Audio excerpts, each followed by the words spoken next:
In conclusion, tolerating the stigma of submission, darkened by women, who are whipped, raped, lapidated, strangled, because they refuse to wear it, wouldn't be proof of an open mind. In France, constitutional principle of laicity and equality between men and women are both the key of women's autonomy towards religions and the pillar to resist against fundamentalism. For laicity to concern all women and girls and their family, we must remain silent anymore. We mustn't tolerate the intolerable.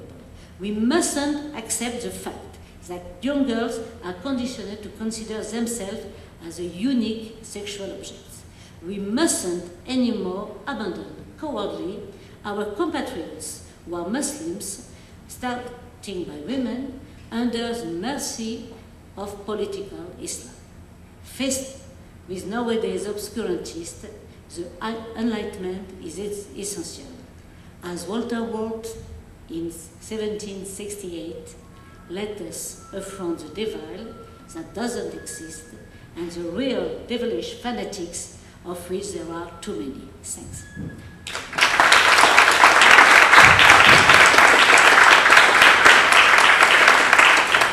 Thank you so much. And it's Maria.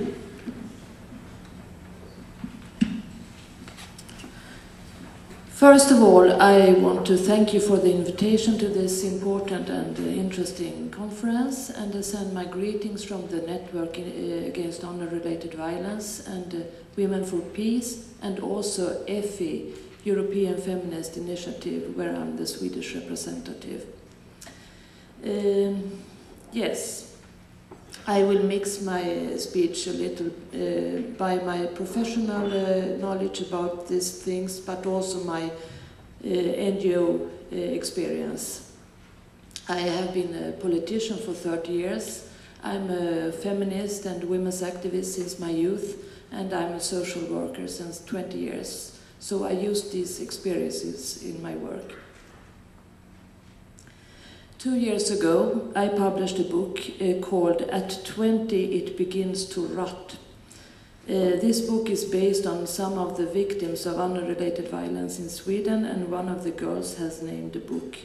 Her father told her when she asked why she had to get married before she got 20. If you are 20, it begins to rot, and you can imagine yourself what she means. I am convinced that religion contradicts women's rights while it is shaped by patriarchy. And the patriarchy can be consisted by both men and women. The main purpose is to control the sexuality of the woman and the heteronormativity. Rules based on religious text and tradition that maintain the myth of the hymen. Old Testimony says, Eve is forever condemned while she let the snake talk through her mouth. Think of that. And the three monotheist religions are based on the Old Testimony.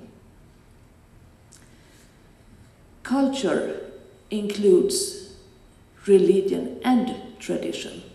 You can't exclude religion from culture. All over the world it is like that.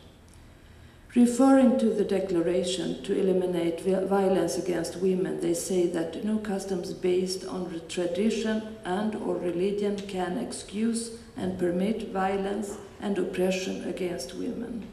Still, there are legislations existing that excuse honor killing and religious laws that suborder women all over the world. What about reality? Women have sex out of marriage, even with life danger. Women do abortions when they get pregnant, legal or illegal. Women use contraceptives while men do not take responsibility for their sexuality, legal or illegal. Homo and bisexuals and transsexual persons say yes to love all over the world, with danger for life, legal or illegal. In the most equal and secular state, Sweden. I will talk about Sweden. I work mostly in the Middle East with these issues nowadays, but I will talk about Sweden. Referring to World Value Survey, it's still the most secular and equal state in the world. It's based on statistics, but I will tell you about the reality. My experience from the last 7 years from my professional work against unrelated violence is that religious fundamentalism and conservative traditions have an immense impact in this kind of violence. I have experience from hundreds of youth, mostly young women, in Sweden, but also abroad. They have their origin from around 20 countries, Sweden included, but we who work with this issue know it is so spread worldwide. I will tell you some figures. 2009, they did 2 surveys in Sweden, one a national survey where they asked the young people about their, how they can choose partner later in life. And the survey shows that 70,000 Swedish young persons don't think they can choose their partner later in life. They are in danger for forced marriage. They did another survey in Stockholm, 2,000 students. It showed that 16% of the girls and 7% of the boys were strictly limited in their life space and strictly controlled and lived under unrelated kind of oppression. Of course, this has some other reasons too. In Sweden, we have these problems since centuries. I discovered it in my work when I worked as a social worker already for 20 years ago in the Roma group with forced marriage and child marriage. But we also have taken a lot of refugees. 1/5 of the Swedish population is of a foreign background. We took most Iraqi refugees in the whole Western world. Only one town, Södertälje in Sweden, took more Iraqi refugees than the whole United States. So we haven't dealt with that problem enough, of course. We have to do something about it. But it's not the only reason. We also have a big impact of religion in politics in Sweden since decades. For example, the biggest Swedish party, the Social Democrats, they have a section that's called the Christian Social Democrat Brotherhood. And they collaborate with the Muslim Brotherhood since years. And they still do. I asked in the last election, and they still do.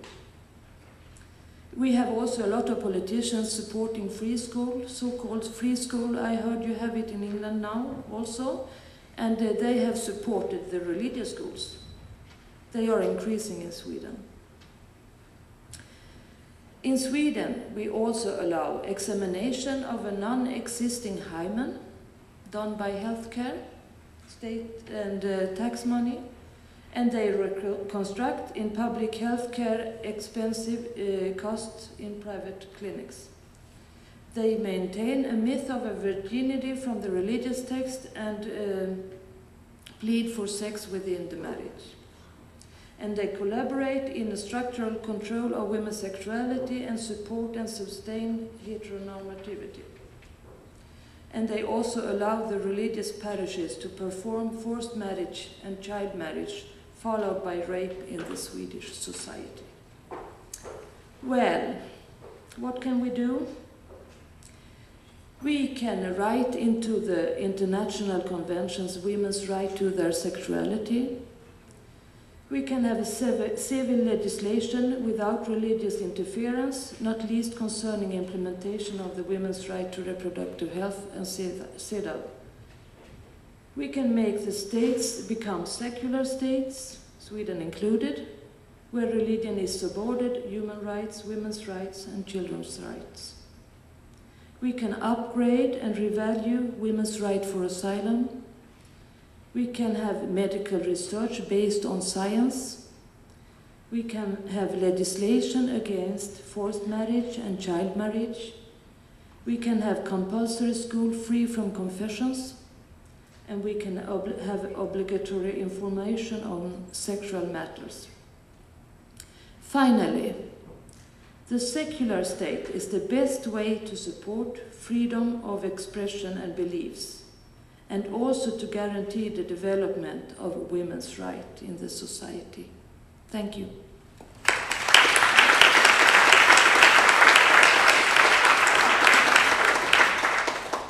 And last but not least, it's Jasmine. Right. Good morning, everyone. I'd like to begin by saying a huge thank you to Mariam and Adam and Pervez for inviting me today. I kind of feel like a bit of a fraud on the end of this rather eminent panel. I'm not going to talk about things in the international context. I want to talk about contemporary Britain. I've worked for more than 20 years on violence against women in various guises. The Metropolitan Police has been mentioned. But I have spent the last year and a half researching polygamy as it happens in this country. And I've been fascinated by what I've discovered. Like many people in the room, I was born into a Muslim family, and I don't understand what happened. My father came here in 1956. He left the Indian subcontinent to have a better life, to escape poverty, to escape a class system that prevented him from the class he came from being who he wanted to be, to allow my mother to flourish and to develop. I have 4 sisters and a brother, and we have all been able to make our own choices. Yet I look around at the community I was born into, and I really don't know what happened.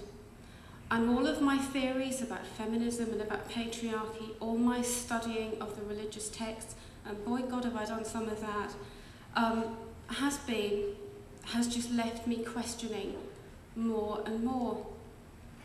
I was born into a faith that condones slavery. I was born into a faith that very clearly across the 4 Sunni schools of jurisprudence legislates for inequality, not just against women, but against children too.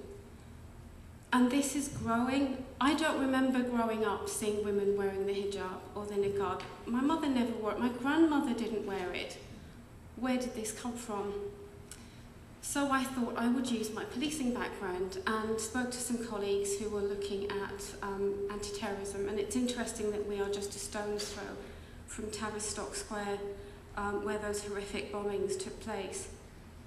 And they started to talk to me about the internet and social networking and how young people were using all these different social media. And then I spoke to my children who were both in their 20s, and they talked about their friends and YouTube Muslims, because that's where you get radicalized. So I thought, okay, right, well that leaves the older generation out. And even if you've listened to the news reports about what's happening in the Middle East and the revolutions that are taking place there, and how they're being, information is being circulated through mobile phones and the internet as a means of putting out a particular message. I don't think the internet is what we should be looking at in isolation. I think we've missed a trick. I've just started some research and I wanted to talk about this. It's in the very early stages, but why lose an opportunity to talk about it?